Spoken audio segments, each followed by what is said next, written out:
Very shocking, but I'm putting my money on him. Bryson DeChambeau being an 11-1 favorite, and then Dustin Johnson being a 9-1 favorite. I know Dustin Johnson did just win the tournament, but I'm going to sit here and say it, folks, that I believe Bryson DeChambeau is going to win the Masters. The 2021 Masters, in my personal opinion, is going to go to Bryson DeChambeau. Now, Dustin Johnson is very familiar with this course, having coming off of a victory in November, but I still see Bryson DeChambeau coming out on top. Now, we cannot talk about the Masters, and we cannot talk about the world of golf without mentioning the name Tiger Woods. And if you're not a Tiger Woods fan, that's perfectly okay. But you cannot tell me Tiger Woods and Masters are not two synonymous names. And if you haven't this past year watched the Tiger Woods documentary on HBO, I highly encourage you to do so. Not because I'm a Tiger Woods apologist, but just as a fan of the sport of golf, you have to watch it. To watch the story of a person be at the top of his game, the very top, and then to have himself caught up in addiction, whether that be a sex addiction or a painkiller addiction, and then to get an understanding of what drives this man and what makes him tick. It said a lot about the man, and it gave me a different perspective on who Tiger Woods was as a person, and it made a lot more things make sense. And to watch Tiger Woods play in his prime, the things he used to do in that golf course was unbelievable. And the reason I bring his name up is because Tiger Woods, normally, you think about the Masters and you think about Tiger Woods. You know, he is constantly in competition for the green jackets. He is a person who brings viewership, who brings the huge crowds. There's images from years past of huge, enormous crowds following Tiger Woods between holes at the Masters. And we're going to be, this year, Tiger Wood-less at the Masters. And in all honesty, it's quite sad for me to come to terms with that fact. I don't like the idea of having to witness a Masters without Tiger Woods, and it's unfortunately due to his past car accident. If you aren't familiar, Tiger Woods got into a car accident about a couple of months ago now, and we still don't have the full details of this car accident, whether there was any explanation as to why he was involved in this single car accident, but it was a very rough accident, and Tiger Woods ended up breaking both his legs, I believe, compound fractures, and is thankfully at home recovering, but doesn't appear to be on the golf course anytime soon, let alone maybe able to suit up and be in the golf world ever again. And this Masters tournament coming up on us again is just reminding me of Tiger Woods' mortality, his golf career mortality. And we just got to appreciate our legends when we have them. And I don't know what the PGA tournament is going to look like without Tiger Woods. Can you imagine a golfing world trying to find its next superstar minus Tiger Woods? I can't. I truly can't.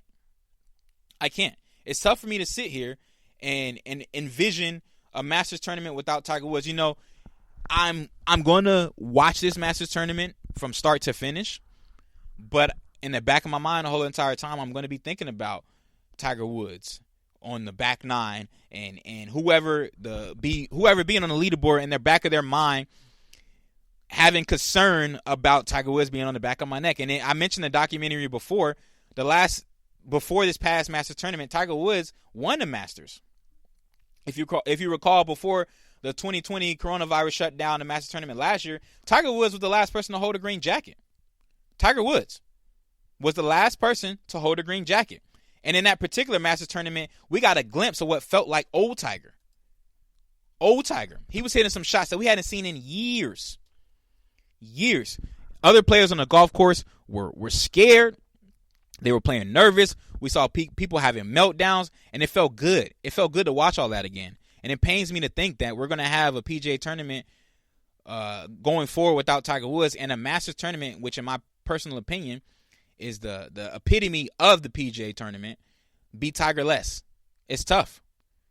Augusta, Georgia won't be the same without Tiger. And Tiger has meant a lot more to the sport than just a name or a player.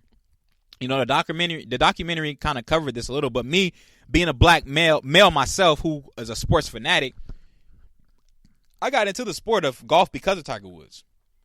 I got into the sport because of Tiger Woods. Tiger Woods, my father introduced me to golf with Tiger Woods. You know, I didn't see a lot of people that looked like me, quite honestly.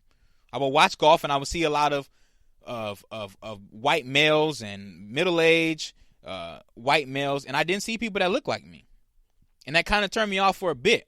But to go out there and see the sport be dominated by a person of color, that inspired me. It inspired me. It inspired me to make myself comfortable with being uncomfortable in these environments, because Tiger Woods was. And then that documentary, we got a little bit of history of his father, and his father was came from a military background and pushed Tiger to be the best, and to be that face of culture, not just golf, but culture moving forward of the people of color culture. You know, so much was attached to his name, so much was attached to his game, and the pressures of it. Who am I to say? But one could say that kind of spilled over and led to some of his off the course issues.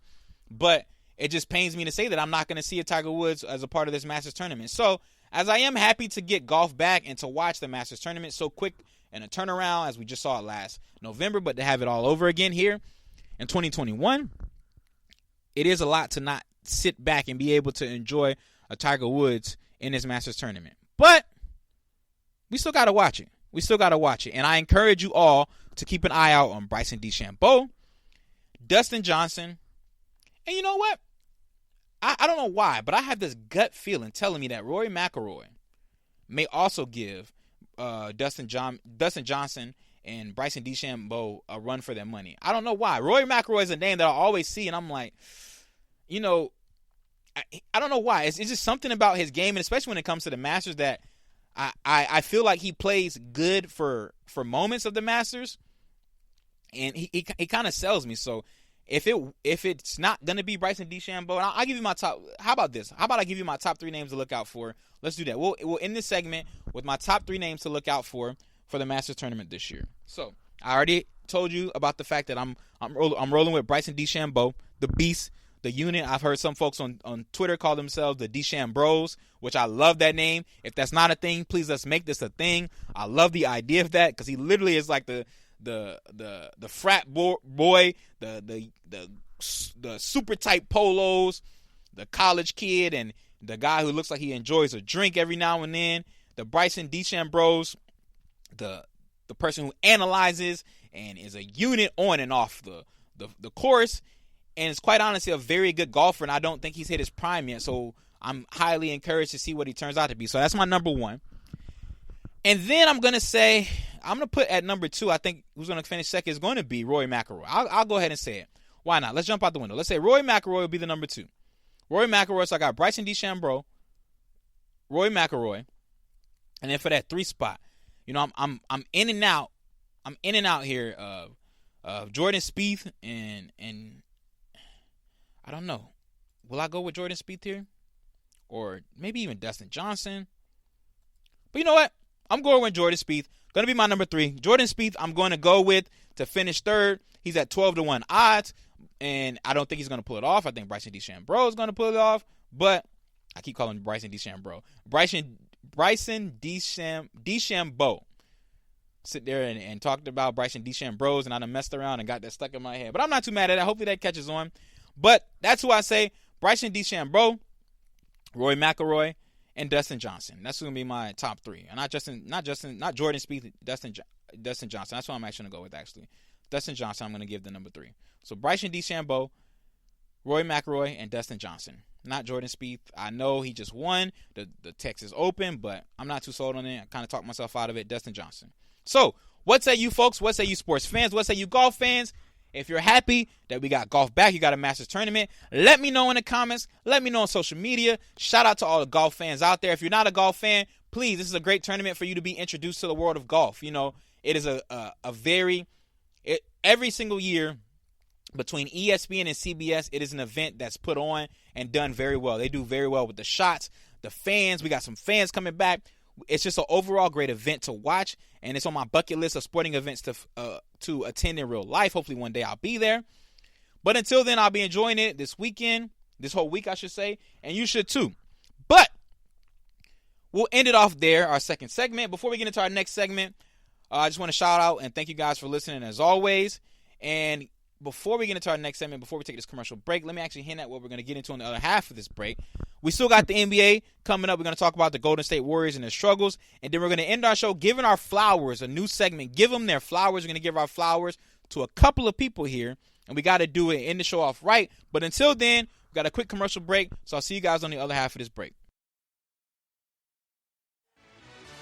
Check out the show that's built on the MMA, from the UFC to extreme cage fighting. They got the fights covered. Check out the GSMC MMA podcast. Get the latest news on past or upcoming fights. Join us as we talk to and about some of the biggest names in the MMA, past, present, and future. When it's the fight game, there's just one show to check out. GSMCpodcast.com/MMA-podcast. Don't forget to like them on Facebook and follow them on Twitter. Visit GSMCpodcast.com for more info.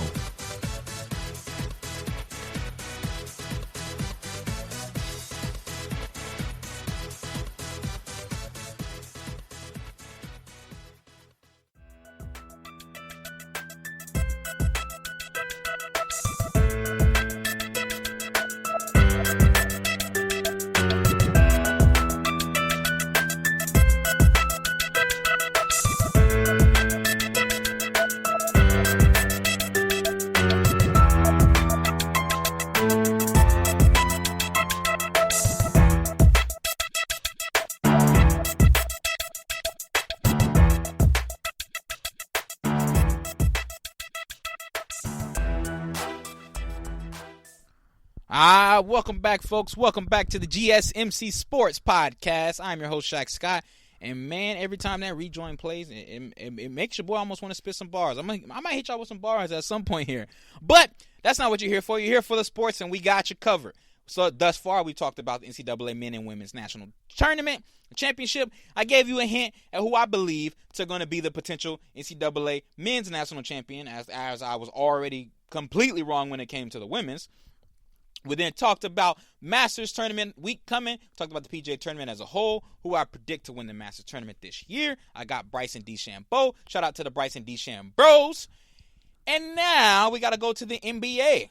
The NBA is ongoing right now. NBA season in full swing. We're on the back half of the season. It's been a great season thus far, full of highs and lows, full of ups and downs, full of an all-star game, full of injuries, unfortunately, which we've seen a lot of. We got a lot of stars that haven't played a lot of games this season. We saw LeBron James out right now, Anthony Davis, Kevin Durant, Kyrie Irving, gone for personal reasons. So a lot of things have been happening in the NBA, but that's not what I'm here to talk about today. I'm here to talk about this one particular thing in question. So I have an article here from ESPN.com, and if you allow me, by Nick Friedel, and if you allow me to read this article, we're going to talk about the Golden State Warriors and their struggles. And if you aren't familiar, the Golden State Warriors, as of today, are in the last play-in spot. So that means they're in 10th place for that play-in spot to get into the NBA playoffs this year. And this year, we have not just the 1 through 8 going to make the playoffs. 8 through 10 are playing in a play-in style tournament to make the NBA playoffs this year. The NBA is spicing things up this year, taking a little bit of what they got away from the bubble last year. We saw playing games last year in a bubble that were a huge success, so we got that this year. But this article is titled Golden State Warriors Suffer Humiliating 53-Point Loss to the Toronto Raptors. And yes, we are in 2021, and I'm saying 53-point loss to the Raptors. All right, article goes, the Golden State Warriors suffer one of the most humiliating losses in franchise history Friday night during a 53-point defeat at the hands of the Toronto Raptors, a team that came into the game having lost 13 of its past 14 games. You saw it, Warriors Steve Kerr. Warriors coach Steve Kerr said after that 130-77 loss. We just got destroyed. Not a whole lot to be said. Humiliating for everybody involved. The Warriors, who trailed by as many as 61 points in the second half, set some dubious marks in the game in which both Stephen Curry, toe-bone soreness, and Draymond Green sat out. The Raptors outscored the Warriors by 51 points in the second and third quarters, the largest point differential over a two-quarter span within a game in NBA history, according to Elias Sports Bureau research. The Warriors became the 4th team in the past 25 seasons to trail by at least 60 points in a game, according to ESPN Stats and Info research. The Raptors' 53-point margin of victory is also tied for the 3rd largest in league history by a team that is 10 or more games below 500. I just think the game went south on us so quickly, and we got demoralized, Kerr said. I think without Steph and Draymond out there, I think we were a little bit rudderless when things went south. We didn't have the internal fight that we needed to kind of get over the hump.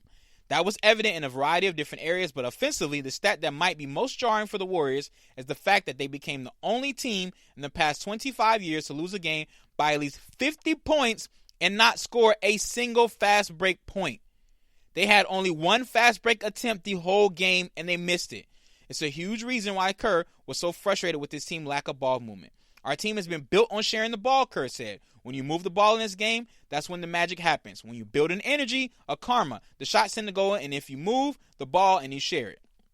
And I just saw one possession after another tonight that was one pass and a shot. We've got to play for each other, and I don't think we did that tonight.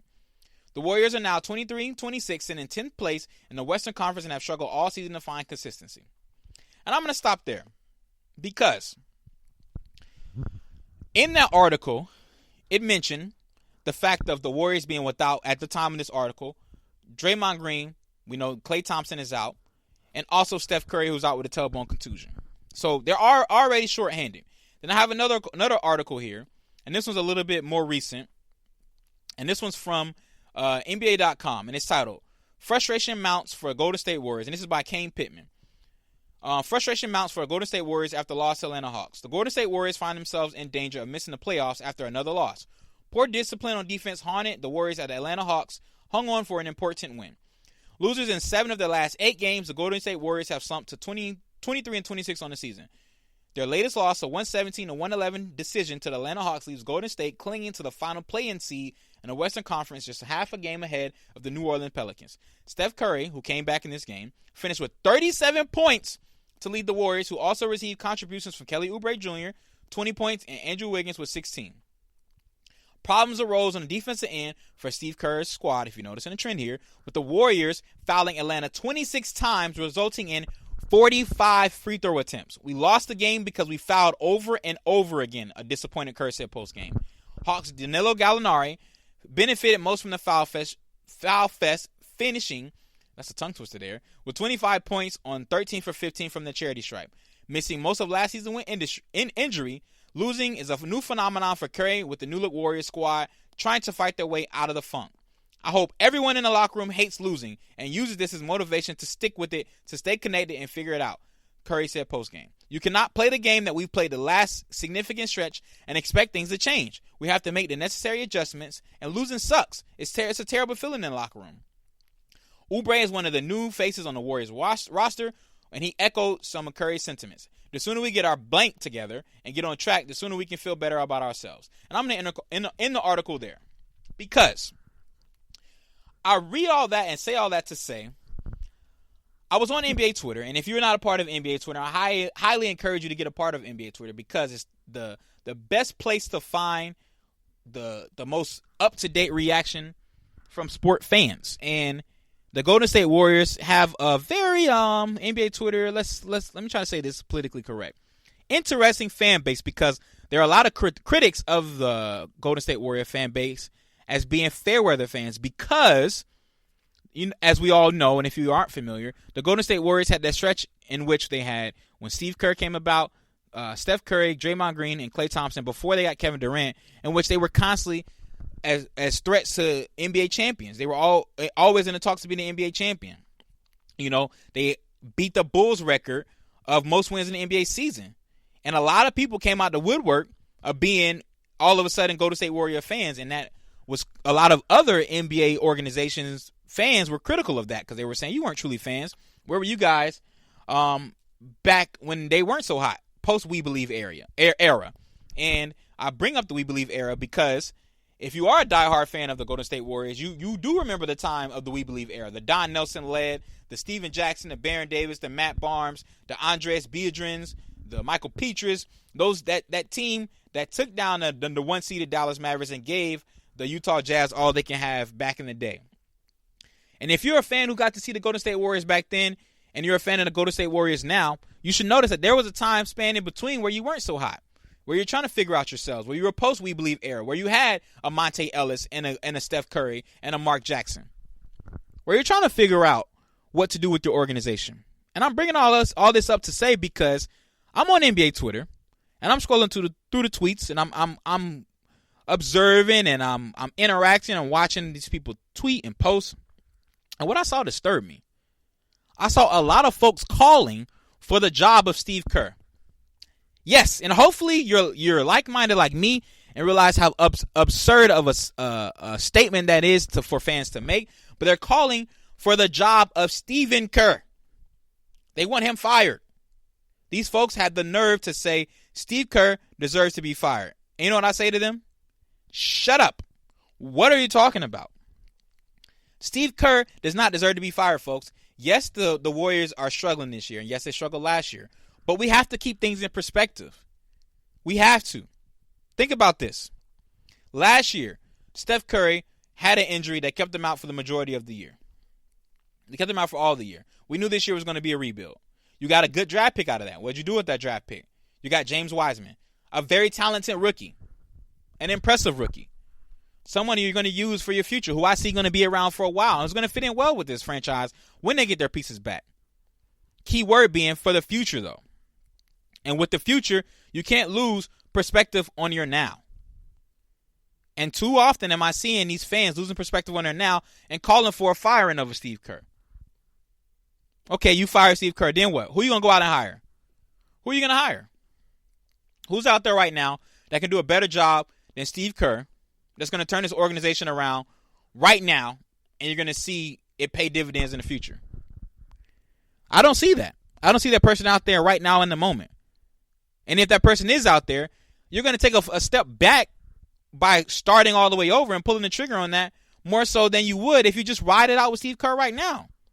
And quite honestly, in a year in which we see in the NBA playing with this idea of a play-in game to get into the playoffs, the Warriors can still make the playoffs. So why are we calling for Steve Kerr's firing? Why? Why, Warrior fans? Why would you do that? Why would you do that? You have to have proper perspective here. You have to. Steve Kerr is not the issue right now with the Golden State Warriors. Injuries are. They can't catch a break. We all thought we would be seeing Klay Thompson coming back this year, Draymond Green, and Steph Curry. We all thought that going into the year. But we didn't get that. We thought we would get Klay Thompson, Steph Curry, James Wiseman, and Draymond Green.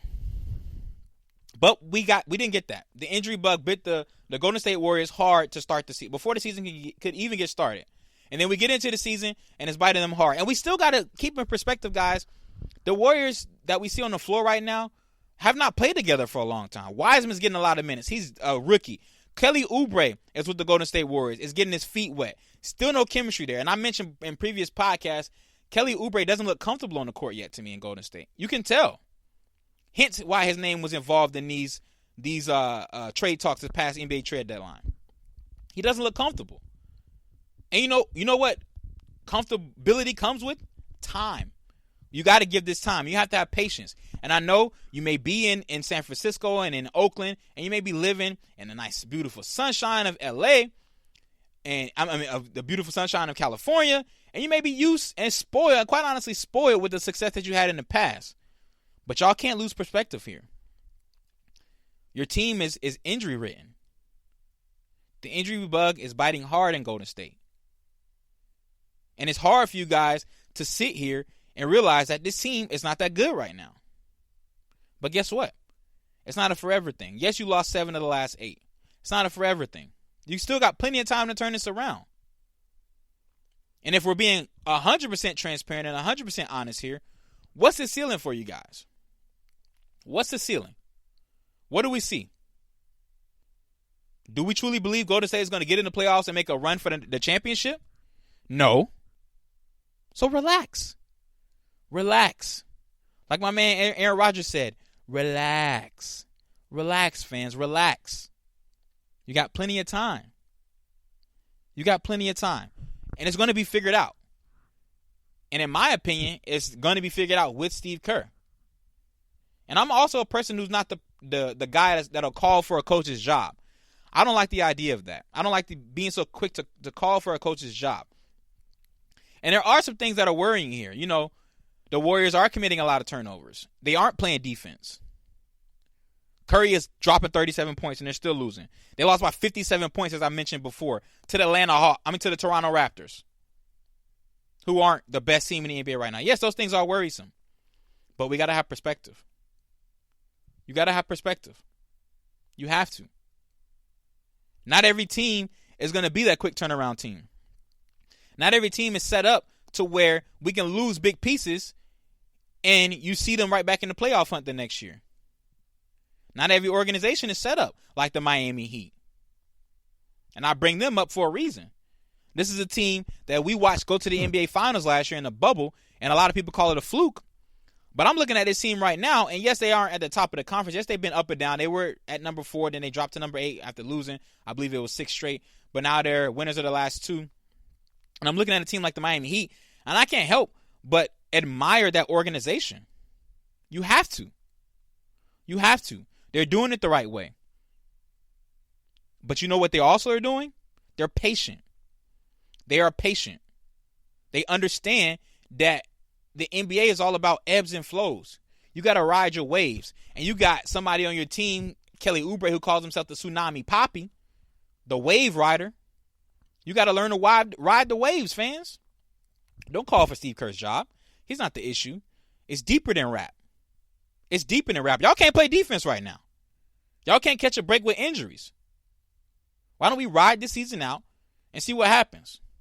Now, I say all this, and I will admit, now if the Warriors were to have a collapse here and say Steph comes back and the Warriors literally lose 18 out of their last 25 games and they are way out of the playoff race, that will concern me.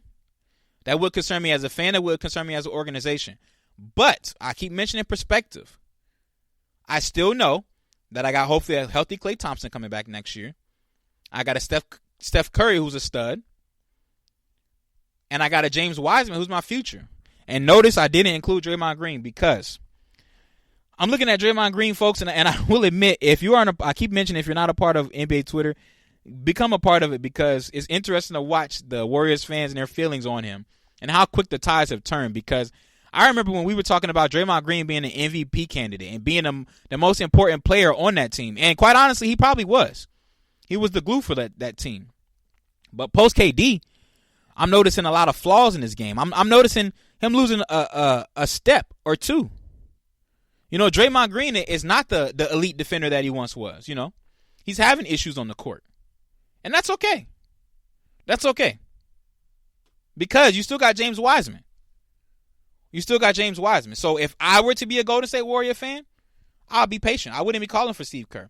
Because careful what you wish for. Steve Kerr's job. Because careful what you wish for. All you are is a head coach firing away from being in the Orlando Magic. A team who has run through coaches here. And they peaked at the 8th seed in the NBA playoffs and a first-round exit the past 2 years. And now they're in complete rebuild mode. Do you want that?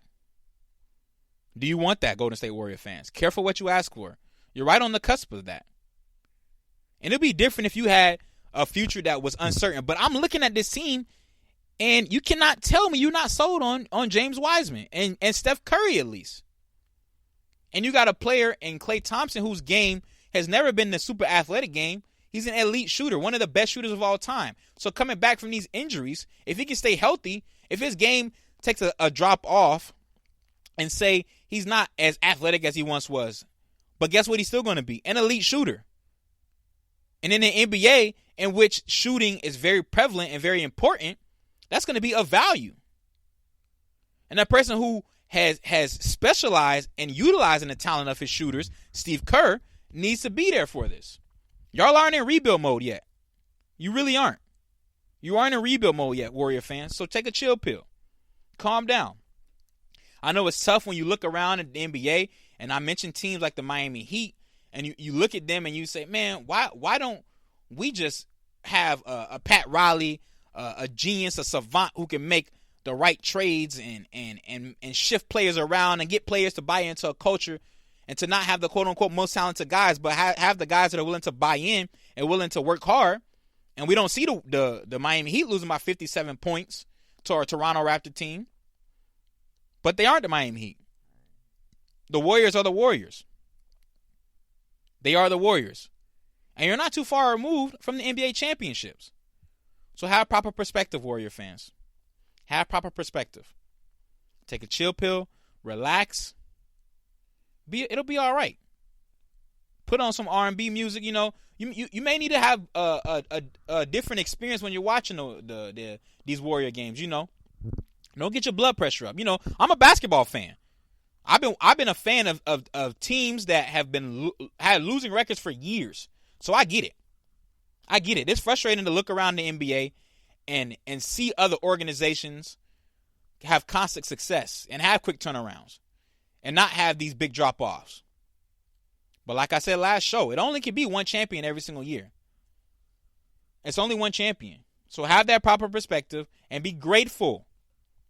Be grateful for what you got before it's gone. It could all be taken away from you, Warrior fans, and then you're going to be complaining. You're going to be the NBA Twitter fan that's upset with the idea that you're in rebuild mode. And y'all aren't there yet. You really aren't. You got a new arena. You got sold out season tickets. You got a rooting interest from the general public, the casual fan, the diehard fan. Live with that. Revel in it. It's great. It's a great day to be a Warrior fan. Enjoy it. We all can't be Lakers. We all can't be Clippers. It's only one. So enjoy it. It's not too bad. It's not too bad. I hope you take heed to my word, Warrior fans. And if you're a Warrior fan and you disagree, let me know. Let us know in the comments on Twitter, social media. And if you agree, just hit us back and say, thank you, Shaq. Thank you. Thank you for the perspective. And that's what I'm here for. I'm your sports psychologist. Sit you on the couch sometimes. Calm you down. Realize it's going to be okay, Warrior fans. It's going to be okay. I'm patting your back right now. It's going to be okay. It's going to be okay. All right, guys. As we wrap up this segment, before we get into our break, I want to make sure you guys know that coming back from the break, we're finally going to get into our new segment I've been teasing all show long. We're going to give them their flowers. Give them their flowers. And by them, you will finally find out who they are. I've been hinting at it all show. But all that's coming up on the other half of this break. Are you looking for help for your fantasy football team? Check out the GSMC Fantasy Football Podcast. Get today's best advice on who to start, who to sit, even who you should draft. From sleeper picks to red-hot lineups, they got it all covered for you. That's gsmcpodcast.com/fantasy-football-podcast. We'll cover traditional leagues, dynasty, PPR, even IDP leagues. When you need fantasy help, there's just one show to hit up. Don't forget to like them on Facebook and follow them on Twitter. Visit gsmcpodcast.com for more info.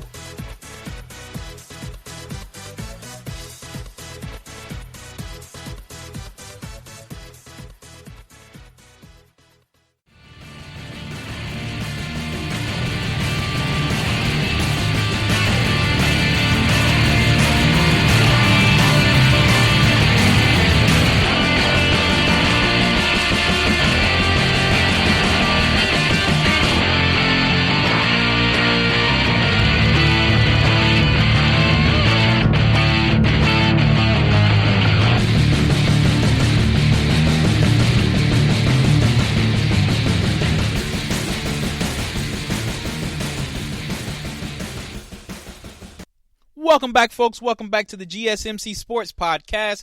I'm your host, Shaq Scott, and thank you guys for joining me thus far throughout the program. We've been through it all, man. We talked about the NCAA tournament, both men and women's. We then talked about the Masters upcoming tournament this week. Talked about a couple of past champions for the PGA tournament and who my favorites are to win the championship this year. Then we went and talked about the Golden State Warriors and having the proper perspective on the Golden State Warriors' most recent struggles as a Warrior fan, having the proper perspective. And finally, I've been teasing it all show long, but finally, we will get to our new segment of the week. New segment alert. Here we are, folks. We're finally at that portion of the segment and the portion of the program, and we call it Give Them Their Flowers. Give Them Their Flowers. And, I was honestly inspired off of last week's episode, and for those of you who haven't listened to last week's episode, I encourage you to check it. Last episode, not last week, but last episode, I encourage you to check it out. And I talked about the idea of giving Russell Westbrook his flowers while he can still smell them. So This was in response to Stephen A. Smith's criticism of Russell Westbrook and him putting up all these quote-unquote stats but not having any championships to back it. And I talked about the idea of us being appreciative of the greatness while we're in the moment, you know. And I myself was sitting back and thinking, and I'm like, yeah, the more I thought about it, the more I was sold on the fact of, like, it's not right that we always, like, you know, you're open. Everything is open for. We're all in the. If you're in the business of sports media, it's your job to give your opinion, and that's fine. That's absolutely fine. But you have to do it respectfully, and we also always have to keep in perspective the idea of giving someone their flowers when they're great, when they're flat out great, and you can't deny it. And Russell Westbrook was one of those people, and it got me to thinking this week. Not just this week, but going forward, why don't we have a whole segment, dedicate the last segment of our show to giving someone or something or people their flowers? And this week, we're going to start it off. We got two people I want to give flowers to, or I should say two entities and organizations I want to give their flowers to. We're going to start it off here with a name that has kind of been out of the mix when it came to the idea of the NBA, but if you're a fan of NBA in general, you're a fan of this person, it's hard to not root for this person. His story is one that is very impactful and very meaningful, and he's an inspiration to many.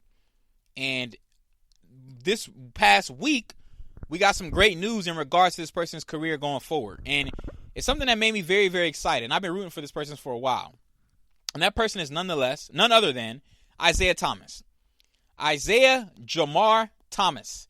And not the Isaiah Thomas of the Detroit Legend Pistons. No, Isaiah Thomas. King in the fourth.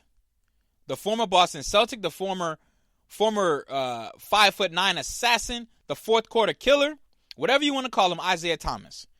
And if you haven't heard, Isaiah Thomas recently was signed to a 10-day contract with the New Orleans Pelicans and is still waiting to pass health protocols, but should be available to them this upcoming week. And that's huge news for me.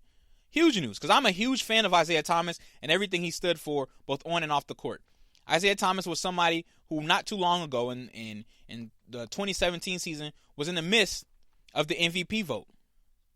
He was a Boston Celtic and was killing for the Boston Celtics. And let's pull up his stats here, because I want to make sure I get everything in its proper perspective. So in the 2016-2017 season, Isaiah Thomas was averaging 28.9 points a game.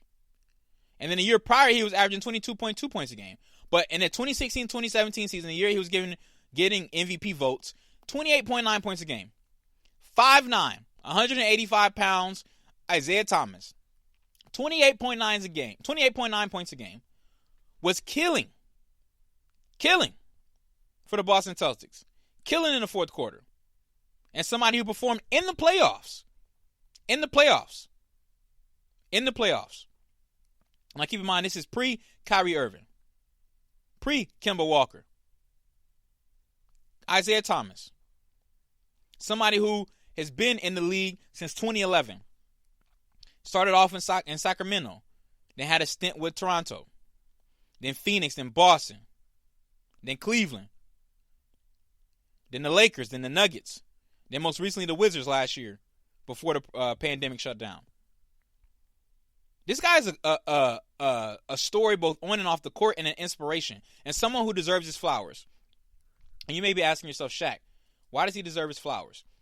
And it's not necessarily for his stats. For his career, you know, he's averaging 18.1 points a game, 5 assists, 43% from the field goal, and he probably won't be a Hall of Famer based off of those stats alone. But he deserves his flowers because of his resiliency. His will. Never willing to quit. A 2-time NBA All-Star. In 2016-2017, he was on an All-NBA team. His rookie year, he made All-Rookie team. This is a guy who's performed both on and off the court. In spite of. And that's important. Coming off of a year of a pandemic, that's especially important for all of us to have perspective on that. In spite of. And for those of you who aren't familiar, this is a gentleman who went out and played a basketball game after his sister tragically died in a car accident. There's video of him crying on the court before pregame. Him crying during the game. crying in timeouts, glassy-eyed the whole entire game, and went out and balled out. Balled out. Very reminiscent of that Brett Favre Monday Night Football game in which he played when his father passed. This is a guy who I've been rooting for ever since then. Ever since that moment. It's very difficult to deal with the loss of a loved one. And if you never have, consider yourself blessed. But it's a very difficult experience. And it's not a one-off thing where you experience it one day and the next day, it's all good. No, it's an ongoing battle. There's many of us out there, probably those of you who are listening today, who are dealing with some of this. Especially considering what we all experienced last year. So that allows me to have the more respect for Isaiah Thomas and what he does on and off the court. And I bring all that up because this is a guy since then, since leaving Boston, his career is kind of taking a hit. I told you he averaged 28.9 points a game when he was in Boston. Then he got traded. Then his point total dropped to 15.2. Then it dropped to 14.7 when he was in Cleveland. Then 15.6 in LA. Then 8.1 in Denver. Then 12.2 in Washington. The difference being, ever since he left Boston, though, the most games he's played in the NBA season is 40. 40. That's it. 40 NBA games. It's tough. But did this guy give up? No. Absolutely not. If you follow Isaiah Thomas on Twitter, you know he wakes up every single day. You know he's highly inspired by Nipsey Russell, a great friend of his who was tragically killed 2 years ago now. A great friend of his. He quotes Nipsey Hussle every single day. Every day. Top of the top. It's just us. The marathon continues. A life motto he lives by. And it shows. It truly shows. So when I look at a guy like Isaiah Thomas getting a shot again in the NBA, I say hats off to you, Isaiah Thomas. I'm rooting for you. We all are rooting for you. And whether this 10-day contract leads to being signed the rest of the year or it doesn't, either way, I'm proud of you. And you should be proud of yourself. So here are your flowers, Isaiah Thomas. Here are your flowers. Take these flowers. We're paying homage to you. A legend both on and off the court. And if you never make another shot in your NBA career, you will always be an inspiration to all. Truly. Shout out to you, Isaiah Thomas. Shout out to you. I'm getting goosebumps just thinking about it. Just thinking about it, getting goosebumps. And another thing of note, him being signed to the Pelicans is a big deal because Isaiah Thomas himself last year tweeted in the midst of the pandemic that he had a hip injury that he'd been playing with for the past 3 seasons.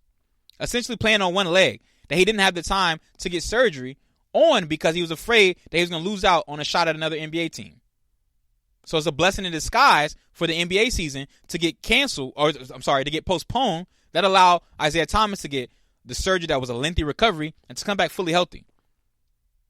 And I've seen him play in Team USA qualifiers quite recently and workout videos, and he looks great. He's in great shape. He looks healthy. And most importantly, he looks happy. He looks happy. And I'm happy to have him back in the NBA. So Isaiah Thomas, here are your flowers, man. Take these flowers from us. And I got one more set of flowers to give out today before we close out our show. And I talked about a little bit earlier in our show today. We talked about the idea of the NCAA women's tournament. And I thank the NCAA women's and the NCAA as a whole for the tournament. I just thanked them. Now, how could you not? A great tournament. And you're talking to a person who's not a casual fan of the NCAA women's. I've been following women's basketball for years. I can recall back to the UNC Women Tar Heels days of Ivy Latta and watching Diana Taurasi for UConn and watching Simone Augustus and Maya Moore and Breanna Stewart, Rebecca Lobo, all these greats, watching them play for years. So I've been following NCAA women's basketball for a while. So what I am appreciative of this year is that it seems like everybody's finally catching up. And I say that because I have an article here from USA Today, and it's titled, NCAA Men's Women's Basketball Tournament Ratings Show Mixed Results. And the reason why I have this article to quote is because, in particular, there's a piece in here that talks about the women's Sweet 16.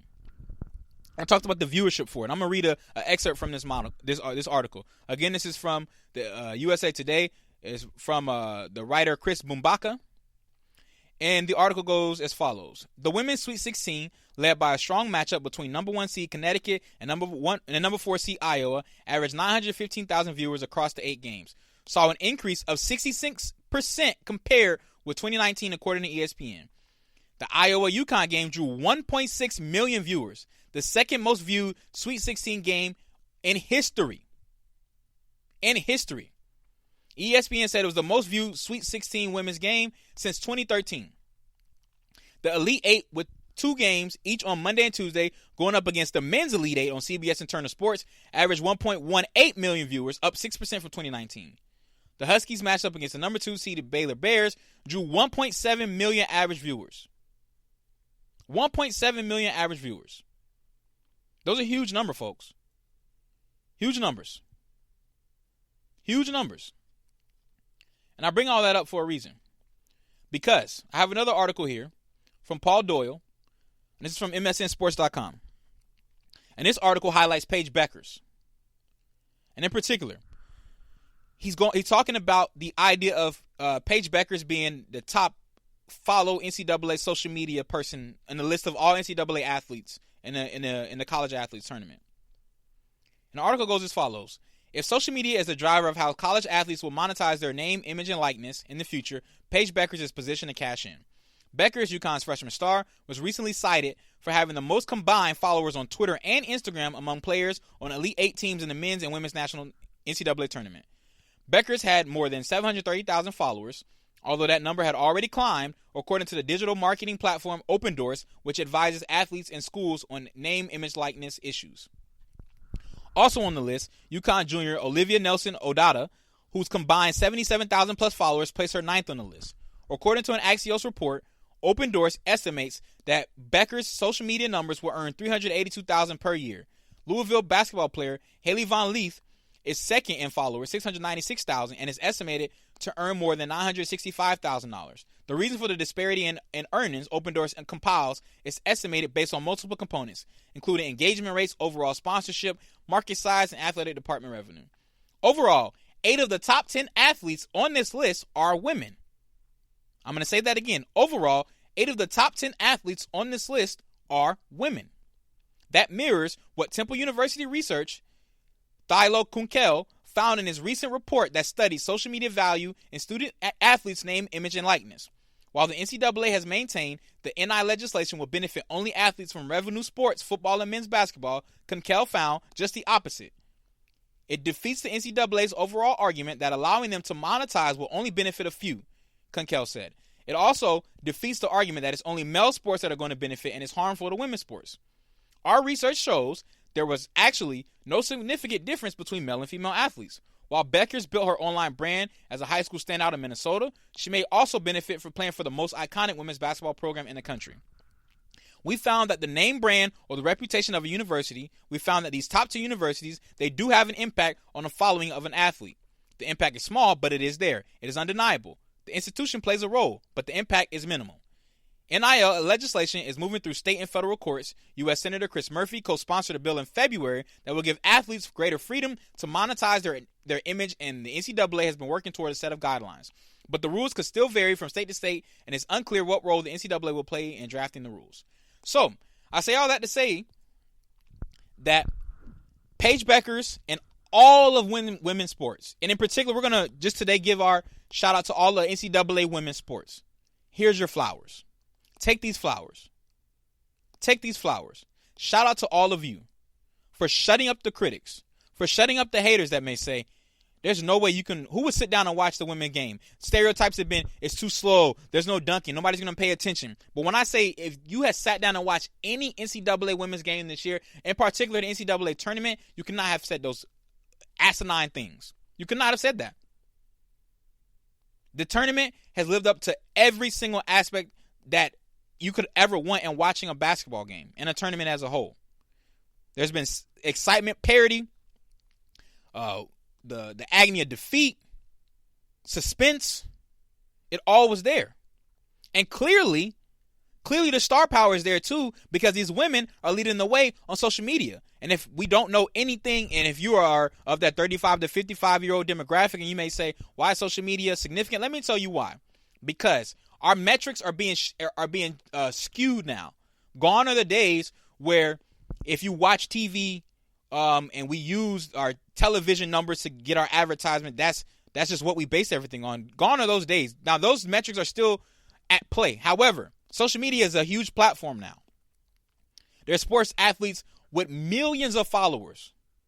I'm not talking about 1 or 2. I'm talking about 22, 23, 50 million. There's some soccer global superstars that have gigantic followings. And you can cash in on those. And professional athletes already have. With sponsored posts, with sponsorships, partnerships, whatever it may be. They're cashing in on that. And this article was making reference to the name, image, likeness agreement and the litigation that's going on that is currently in play for college athletes as a whole. They're finally looking at the idea of being able to cash in on their name, their image, and their likeness. Gone are the days of seeing the commercials with the Adam Morrison, a Steph Curry, a Paige Beckers, but them not seeing $1 from it. Those days should be gone going forward. We're still going through the litigation process, and how we'll break down state by state will vary, as the article referenced before.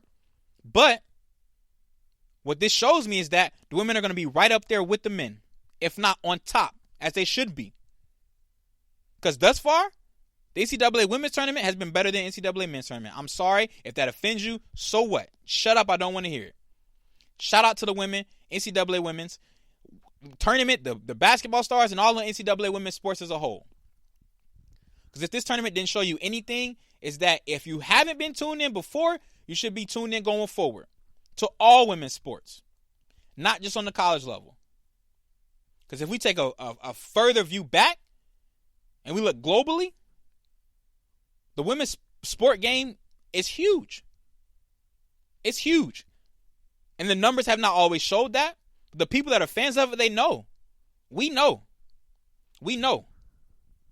Watch the National Women's Soccer League and watch the MLS. And tell me which one you prefer. Watch the U.S. Women's National Team. Watch them. Megan Rapinoe is a superstar. Carly Lloyd is a superstar. These women are superstars. And thankfully, those two are able to cash in, but there's still a pay wage gap that they're constantly fighting. So us, as men and viewers and rooters for these women, to be allies when we can, give them their flowers. Support them. And I'm here to do that today. Women's sports in general, and especially in particular today, this goes out to all the NCAA women's sports. Here's your flowers. Shout out to you women as a whole. Shout out to you all. Way to hold it down, ladies. You got my support. You've always had it, but you got it even more. I got a platform now. You got my support. Put that on the record. Put it on the record. Shout out to the women. And shout out to Isaiah Thomas. And shout out to our new segment, Give Them Their Flowers, which we're going to wrap up today. Speaking of wrapping up, we're going to wrap up today's show, guys. Thank you guys so much for tuning in to another great episode of the GSMC Sports Podcast. I'm your host, Shaq Scott. Today we talked about a lot, folks. We talked about the NCAA March Madness Tournament, both men and women's. We got you prepared for the Masters Tournament this upcoming weekend. I got you aware of the Bryson DeChambeau. Gave you who my favorite was in this upcoming tournament. We talked about the Golden State Warriors. Gave you a proper perspective on how you should be as a Golden State Warrior fan and a viewer of casual basketball. And then we ended our show giving our flowers to Isaiah Thomas and Paige Beckers and then all the NCAA women's sports as a whole. And I just want to encourage you guys to engage with us. This article reference engagement. Engage with us. Engage with me. Follow us on all of our social media platforms. Facebook, Twitter, Instagram, GSMC. Look it up. Easy follow. Follow us on all of our platforms. Engage. I can't do any of this without you. And we do this for you. Just as fun as it is for me to get on here and spew my opinions and talk with you guys, I love your feedback. I love your engagement. I highly encourage it. Highly encourage it. But like I said, guys, thank you guys for listening to the GSMC Sports Podcast, brought to you by the GSMC Podcast Network. Before I go, I'd like to ask that you guys please remember to subscribe to the show and write a nice review for us. That really helps us out. And also, if you can please follow us on Facebook, Twitter, and Instagram, we'll be highly appreciative of that. And we'll be ready for you guys to tune in for another great episode we got coming for you later this week. But until then, I'm Shaq Scott, and I'm out. You've been listening to the Golden State Media Concepts Sports Podcast.